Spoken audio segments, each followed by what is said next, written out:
If you had to leave, not for a vacation, not for a weekend in the woods, but for good, what would you take with you?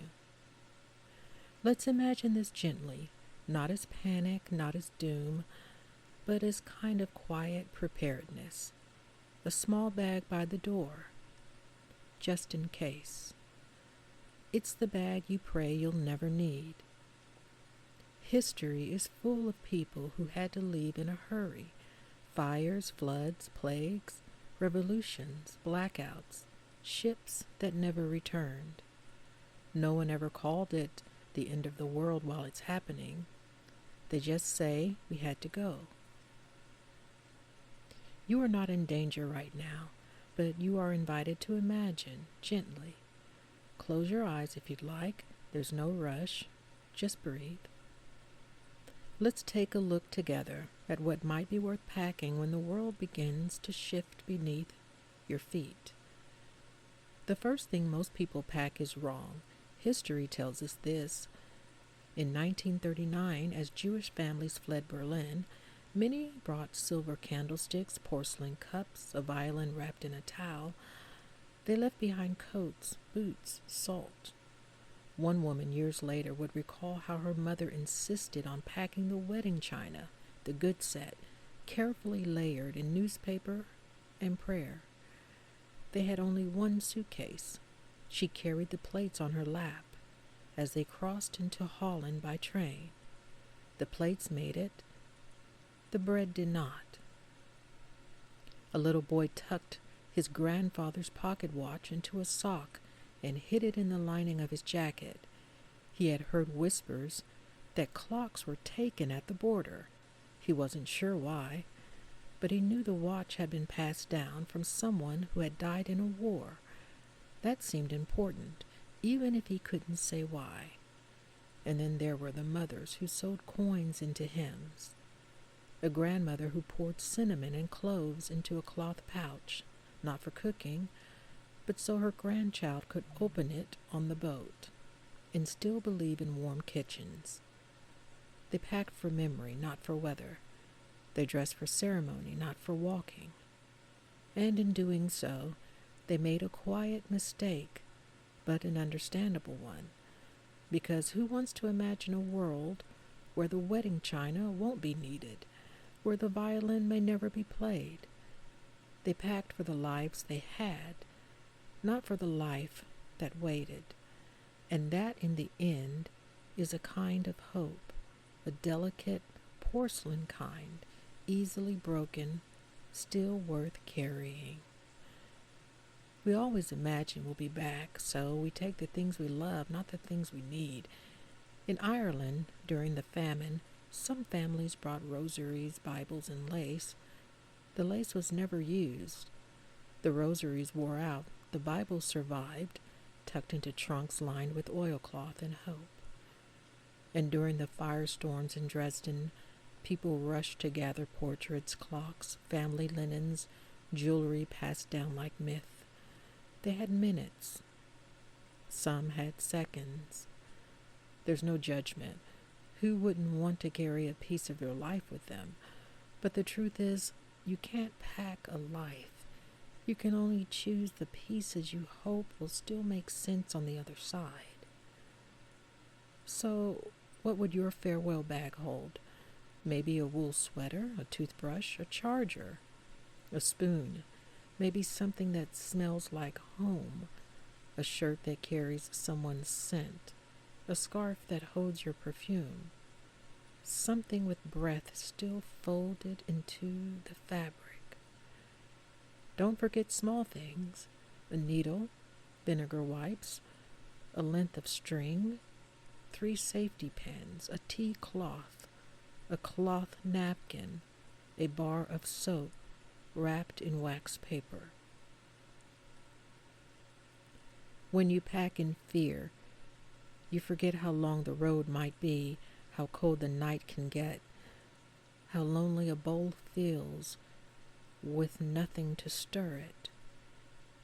Pack slowly, even if the world is fast. When the future is uncertain, you dress in layers. This has always been true. Plague doctors in the 1600s wore thick linen robes stiff with wax, meant to Plague doctors in the 1600s wore thick linen robes, stiff with wax, meant to repel the invisible, heavy gloves to avoid touch, leather boots to keep the filth of the street from reaching the skin, and of course the beaked mask, long and strange, shaped like a bird's face, stuffed with rose petals, lavender, cloves, and vinegar-soaked sponges meant to cleanse the air. It looked terrifying, but it was meant to soothe. The world did not yet know what germs were. They believed in bad air, miasma, a sickness that floated on foul wind, so they dressed in scent, in ritual, in layers of imagined safety. One doctor in Naples refused to remove his gloves, even to eat. He cut his bread with a knife, still wrapped in linen. When asked if he thought it made a difference, he simply said, "It makes me feel cleaner." They were not fools, they were frightened, and they did what frightened people do. They made armor out of what they had. Belief then was the first medicine, not always effective, but always necessary. Today we look back and see superstition. But is it so different from someone tucking lavender in a pocket, or wearing a necklace that once belonged to their mother, or touching wood before boarding a plane? They dressed for safety, the way some people carry crystals today, not because it works, but because it helps, because sometimes the ritual is what gets you through the door. Even when the world outside is full of sickness and silence and smoke, in the Dust Bowl, when the sky turned to ash and the wind to grit, families patched clothes from whatever they had left. Often feed sacks stamped with logos from flour mills and chicken feed. The cloth was coarse, stiff at first, but mothers softened it with wash after wash, and when they could, they dyed it, boiled coffee, crushed berries, anything to turn those sacks into something that didn't announce its origin. Because children notice, and so do teachers, and no one wants to walk into a schoolhouse wearing the name of a feed supplier across their back. So mothers sewed in silence late into the night, turning shame into structure, and scraps into sleeves. Some flower companies even started printing floral patterns on their sacks, small mercies, for women who would turn them into Sunday dresses. One girl in Oklahoma had 3 dresses, all made from feed sacks. She said she didn't mind as long as they were different colors, so the teacher would think she had more. It wasn't fashion, it was dignity. Because when the world dries up and the crops fail and the banks come for the land, the one thing you can still try to hold on to is the way you walk into a room. And patched clothes, stitched with care, could still say, "I am here, I matter, I belong," even if the fields are dust and the sky won't rain and everything else has been taken. World War II evacuees wore wool coats even in spring. Coats were currency. You could sleep in a coat. You could barter it. You could lose it and feel naked, no matter what you had on underneath. In the gulags, in the camps, in the boats, clothes weren't just clothing, they were memory. Today, we have access to things no refugee in history ever did. Base layers that trap heat, waterproof jackets the size of a sandwich, thermal socks that dry overnight, clothing that adapts to you. If you're preparing for collapse, pack clothes that are boring and strong. Cargo pants, merino wool, a hat with a brim, a scarf that can double as a sling, a jacket that you can sleep in, underwear you could wear for 3 days without hating yourself. Avoid loud colors, not because you're hiding, but because quiet helps. Quiet clothing, quiet steps, quiet confidence. And wear the boots now. Don't wait until it's time to run. New shoes don't care that the world is ending. They'll still give you blisters. You will need food, not because you will be hungry right away, but because when the adrenaline fades, you'll remember your body and your body will ask, "What now?" In ancient Rome, soldiers packed dried wheat biscuits, flat, brittle discs that cracked rather than crumbled. A hard cheese, aged and wrapped in leaves, not for flavor, but because it wouldn't spoil. They carried a jug of vinegar, posca, cut with water to make the murky drink slightly safer to swallow. It tasted sharp, but it kept them alive. Figs were a gift, not just sweet, but dense with energy, easily dried and able to survive weeks of marching through heat, mud, and battle. Each soldier had a satchel, carefully packed, a small hand mill for grinding grain, a mess kit of bronze or clay, and sometimes a tiny frying pan to cook whatever they could find: lentils, onions, a strip of meat from a lucky trade.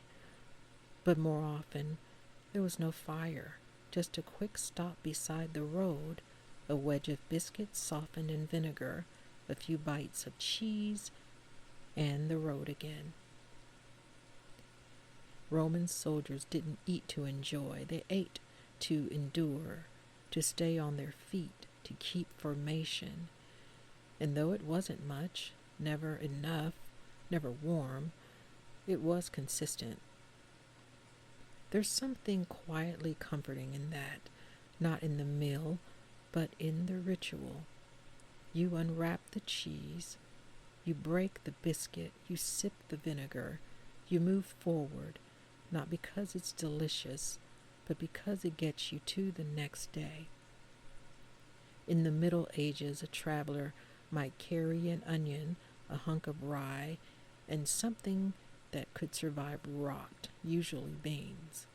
And sailors ate hardtack, a biscuit so dense you had to soak it in rum or tea to chew it, and even then you might find a weevil still calling it home. The 20th century brought tinned meat, spam, powdered eggs, and a miracle: bouillon. Warm broth became more than food. It was something that soothed and reminded you that you were still alive. Today, survival is prettier. Dehydrated meals in sleek bags, vacuum-sealed fruit leather, protein bars that taste like cardboard dipped in hope. They keep forever, and most taste like they should. Bring food that needs little effort, that doesn't ask for fire or faith, that doesn't punish you for having cold hands or no appetite. Also bring something you love, something sweet, hard candy maybe, a square of chocolate wrapped tightly, a tea bag with lemon balm. Not because it's practical, but because it's kind. And in collapse, kindness counts as nutrition. Not all departures lead somewhere. Sometimes they just lead away.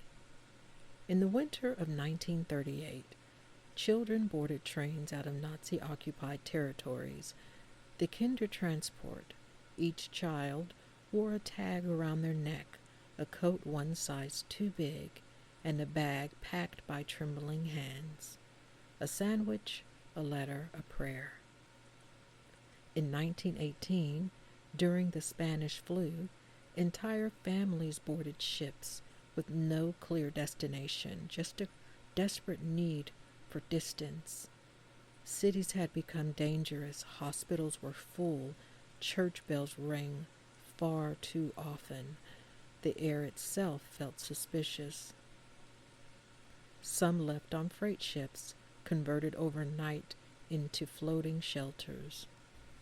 Others boarded coastal ferries, paid fishermen with what little they had, a pocket watch, a quilt, a promise to work when they reached land. They didn't know where they were going, only that they had to leave. There are records of a family in New York who boarded a steamer to Maine because they'd heard the air was better there. The father had lost his job, the mother was coughing, but their youngest still smiled. They wrapped her in 3 layers and kept moving.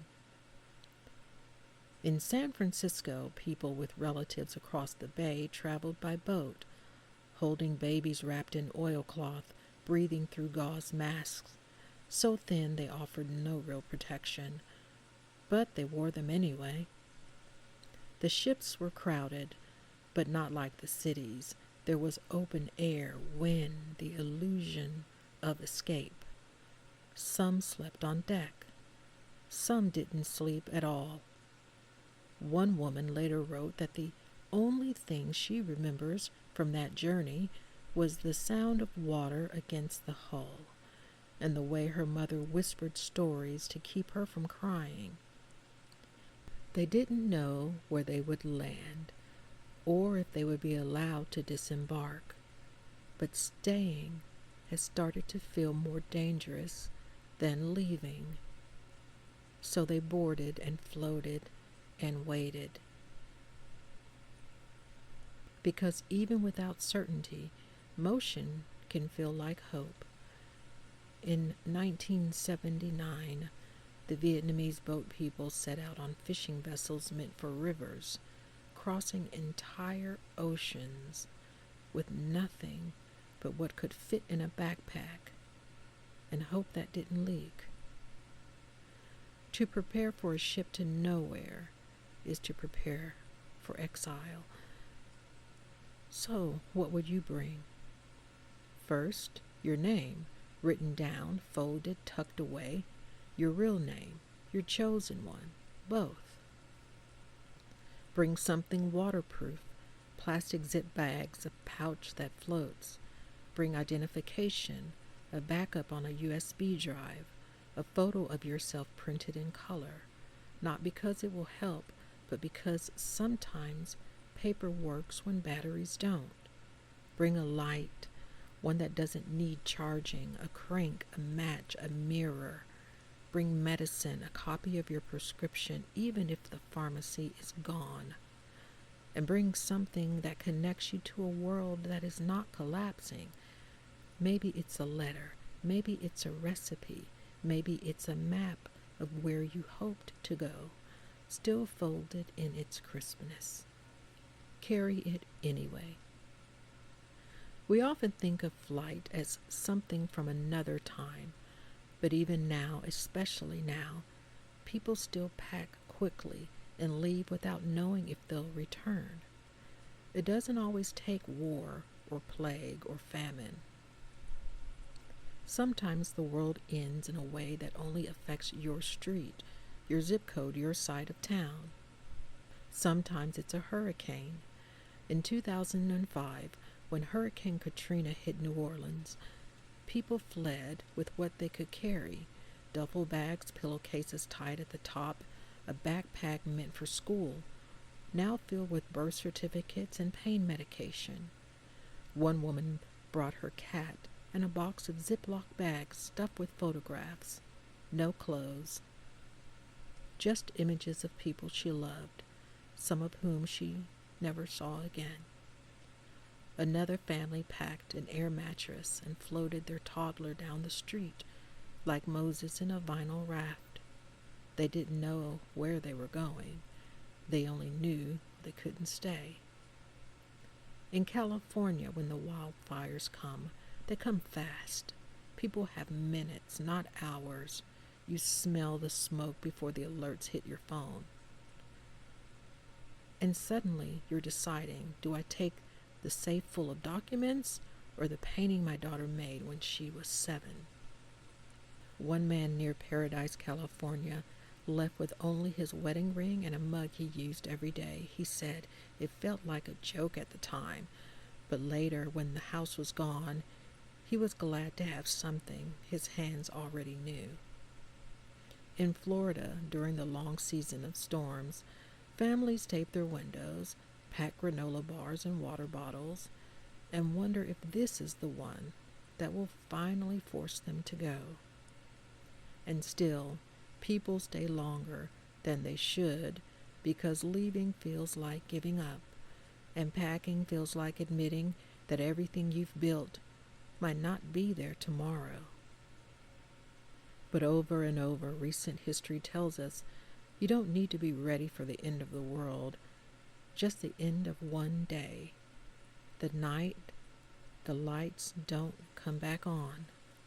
The morning when the air smells wrong. The moment when you realize the road behind you is no longer safe. It's not dramatic. It's not cinematic. It's just real. Here's what most people regret. Not forgetting batteries, not forgetting the matches, not even forgetting food. They regret leaving behind something they can't replace. In 1942, when Japanese American families were told they had 48 hours to pack, most didn't believe it at first. Some had lived in the same house for 30 years, owned grocery stores, sent children to school in pressed uniforms and Sunday shoes. They paid taxes, planted gardens, hung curtains, but suddenly they were told to leave it all. The government didn't call it prison, they called it relocation. They said it was temporary. They said it was necessary. But no one came back to collect the milk bottles on the porch. Families were allowed to bring only what they could carry, so they made choices, hard ones. Some brought practical things, blankets, rice, cast iron pans, coats, even if it was warm, shoes, even if they still fit last season. But others brought something else, a teacup wrapped in a towel, not because it was needed, but because it had been used every morning by someone who wasn't alive anymore. A violin, even if there'd be no music in the barracks, because the father still remembered a song his daughter played on her 8th birthday. A corsage flattened between dictionary pages because it came from a dance that happened before the war, before the whispering, before the curfews, and a love letter, creased, stained, faintly perfumed, from someone left behind in Los Angeles who couldn't come. These things weren't useful, they took up space, but they were proof.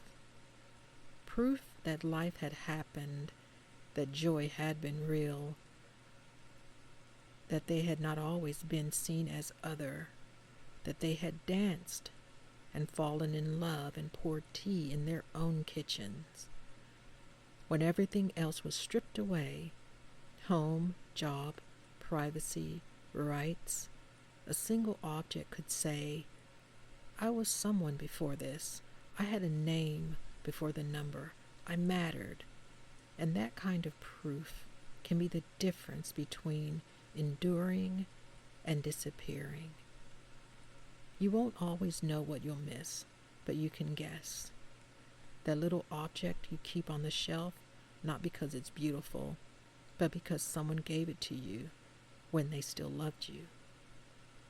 That photo booth strip from a summer you swore you'd never forget, but you will. That letter you wrote to someone but never sent. If you can, bring something ridiculous, something wholly unnecessary, like a charm, like luck, because collapse doesn't just strip away comfort, it threatens memory.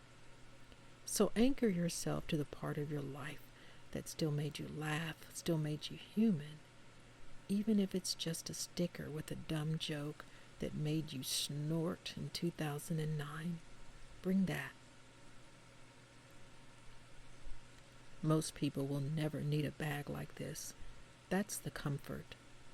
But packing one, even just in your imagination, reminds you what you value most when time runs out.